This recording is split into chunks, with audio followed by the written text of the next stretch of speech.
రైతు భరోసాకు 7 లేదా 10 ఎకరాల లిమిట్ కేటాయించినట్టుగా తెలుస్తుంది. ప్రభుత్వానికి కేబినెట్ సబ్ కమిటీ మేరకు సిఫారసు చేసింది.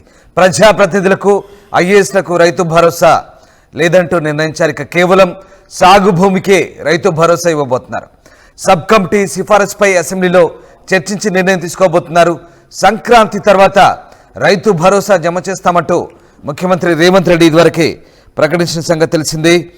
ఇక కాంగ్రెస్ ప్రభుత్వం ఏర్పడి ఏడాది పాలన పూర్తయిన సందర్భంగా ముఖ్యమంత్రి ఈ ప్రకటన కూడా చేశారు.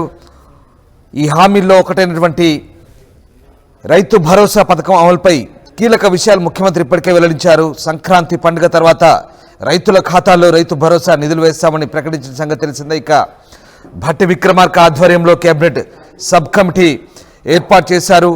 అసెంబ్లీ సమావేశాలు దీనిపై చర్చించి అలాగే మంత్రివర్గ సమావేశంలో విధి విధానాలు ఖరారు చేయబోతున్నారు. ఎట్టి పరిస్థితుల్లోనూ రైతు భరోసా అమలు చేస్తామని, మారీచుడు వచ్చి అడ్డుకున్నా ఆపలేరంటూ సీఎం స్పష్టం చేసిన సంగతి తెలిసింది. ఈ నేపథ్యంలోనే కేబినెట్ సబ్ కమిటీ కొన్ని సిఫారసులు చేసింది.